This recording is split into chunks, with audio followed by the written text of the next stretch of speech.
Oke, balik lagi dengan Kang Mehmet di sini di Clovertech ID.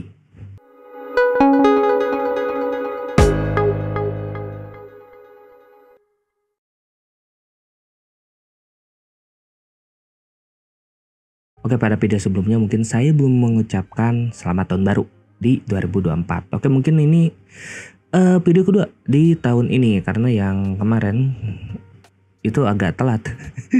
Harusnya diupload itu ya pas akhir tahun lah. Cuman ya telat ngedit ya udah. Oke, sebelumnya kita kan pernah bahas nih soal prosesor Intel generasi lama yaitu Intel Core i5 2400. Nah, sekarang yang ingin saya bahas adalah prosesor di soket yang sama yaitu LGA 1155. Namun yang kita bahas ini adalah Intel Core i3 Gen ke-3 atau lebih tepatnya yaitu Intel Core i3 3220. Oke, di pasaran kalian mungkin dapat membeli prosesor ini di harga yang sangat murah yaitu di bawah Rp100.000. Atau mungkin ya ada beberapa orang menjualnya 50-60 ribu misal. Nah, prosesor ini sendiri dirilis pada September 2012. Artinya sudah lebih dari 10 tahun. Untuk spesifikasinya sendiri prosesor ini masih menggunakan fabrikasi 22 nanometer. Memiliki jumlah 2 core dan 4 thread dengan base frekuensinya itu 3,3 GHz tanpa memiliki turbo bus. Untuk TDP-nya sendiri ada di 55 watt. Karena Gen 3 prosesor ini sudah mendukung kecepatan RAM hingga 1600 MHz dibandingkan dengan Gen 2 yang hanya support dengan 1333 MHz. Nah, prosesor ini juga memiliki iGPU di dalamnya yaitu Intel HD Graphics 2500. Sedangkan untuk PCIe Express-nya baru mendukung PCIe 2.0. Oke, langsung aja kita coba performanya. Nah, untuk pengujian ini saya menggunakan motherboard H61 dan menggunakan 2 keping RAM dengan total 16 GB dan disandingkan juga dengan GPU Nvidia GTX 1060. Oke, kita lihat performanya.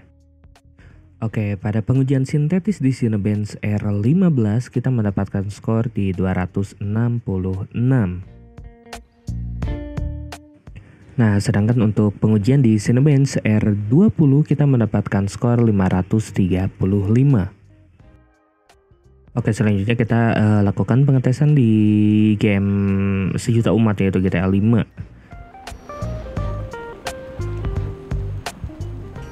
Nah, ini kita melakukan pengetesan di settingan Full HD dengan rata kiri ya.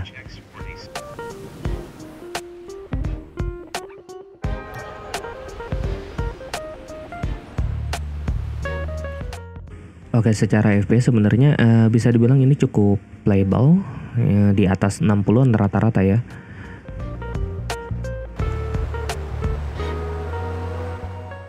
Cuman ini kan kita ada di settingan paling rendah.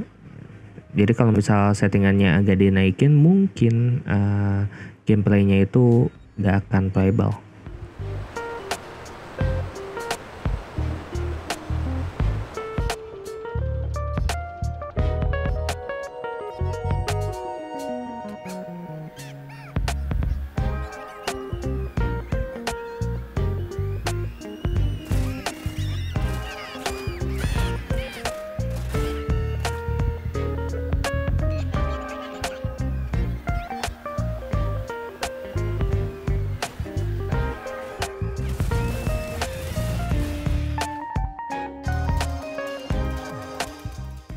Oke, selanjutnya kita mencoba di game Forza Horizon 4 dengan settingan Full HD.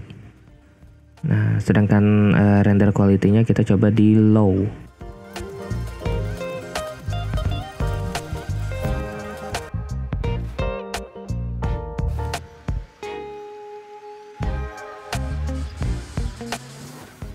Nah, di scene awal biasa FPS pasti turun karena tempatnya agak rame ya.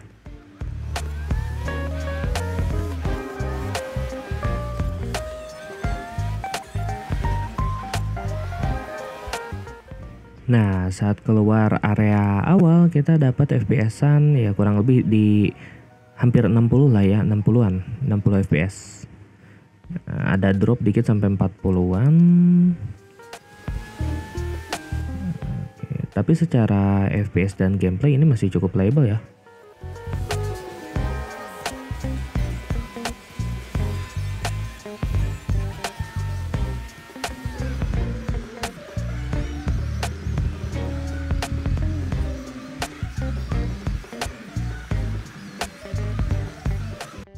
Oke, selanjutnya kita coba di game Dota 2 dengan settingan Full HD rata kiri atau fastest ya.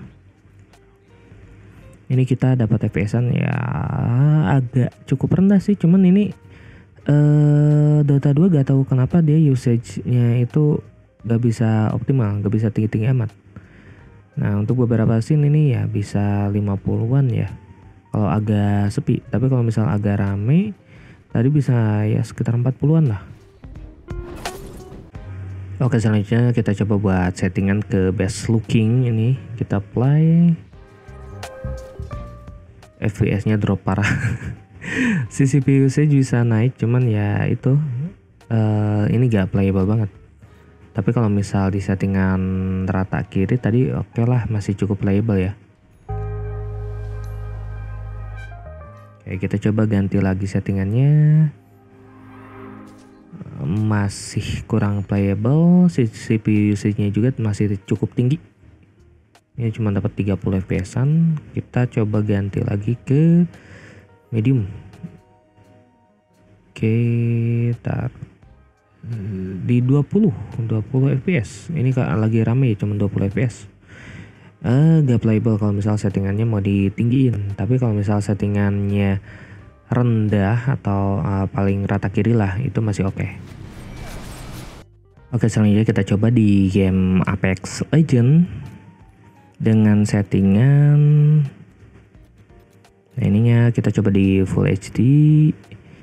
Ini settingan kita di rata kiri aja ya, kecuali ini bagian tekstur mungkin bakalan di setting di 2 sampai 3 atau 2 giga. 2 giga lah ya. Oke, terus lanjut ke settingan lainnya di rata kiriin juga. Ini di disable, udah rata kiri, tarik kiri. Oke, udah rata kiri semua. Nah, ini udah in game. Sebenarnya agak kaget juga dapat FPS-nya itu di atas 60 ya. Rata-rata tuh 60 70. Ternyata cukup playable dengan settingan tersebut gitu. Cuman memang CPU usage-nya itu agak tinggi ya. Udah mentok 100%. Jadi mungkin ya biasanya ini bakalan ada frame drop lah sekali 2 kali. Biasanya. Ya, tapi ya itu kaget juga bisa dapat FPS segini, anjir. Dibanding tadi kita coba di Dota 2 ternyata malah jadi kayak lebih berat Dota 2 ya. Oke, selanjutnya kita coba di Resident Evil 4 Remake. Nah, untuk settingan grafisnya kita pilih yang direkomendasiin. Oke, nah ini untuk di in-game-nya sendiri nggak terlalu buruk sih ya. Ini di resolusi Full HD, untuk FPS masih di atas 30 sih. Disebut playable ya cukup playable. Masih bisa menang lah kalau misal main gitu. Cuman kalau misal pengen lebih nyaman kayaknya mending di lock FPS-nya di 30 fps. Jadi nanti si CPU usage-nya itu gak terlalu kewalahan.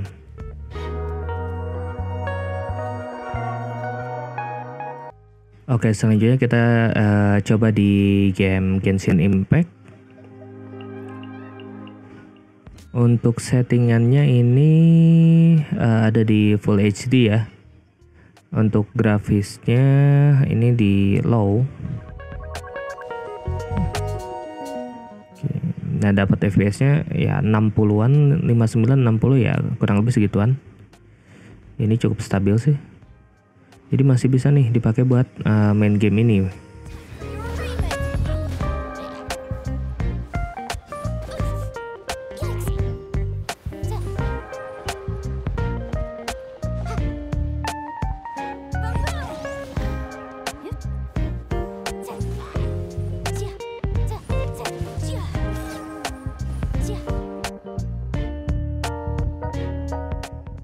Oke, game selanjutnya itu kita coba di Valorant. Untuk resolusinya kita pilih di biasa di Full HD ya. Nah, sedangkan untuk graphic quality kita ada di settingan height. Low, height aja lah. Kita lihat dulu di height dia kuat apa enggak. Oke, ini udah in game dengan settingan seperti barusan, yaitu settingan height ya di Full HD. Kita dapat FPS di 80-an, 90 dan 80-an. Ini masih oke.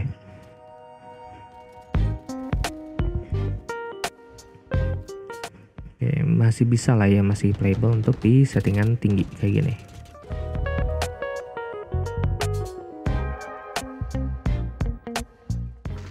Oke, selanjutnya kita coba di game PUBG. Ini defaultnya tadi malah jadi ultra. Kita coba settingan ke very low. Ini di resolusi Full HD ya. Oke, kita coba play.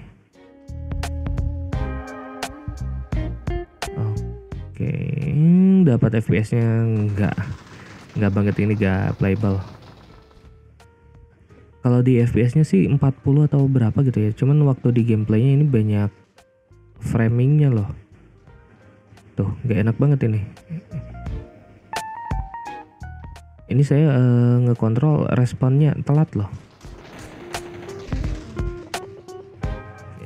Jadi untuk di game ini benar-benar gak playable, gak bisa.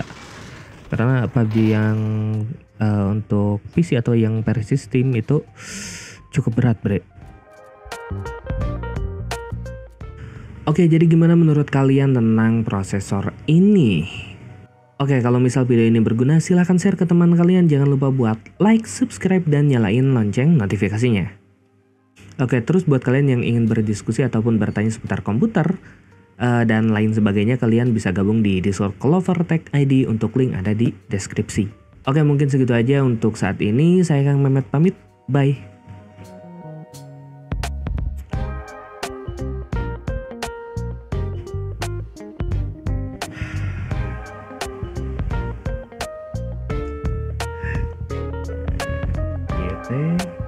Kanggo ngoper teleprompter.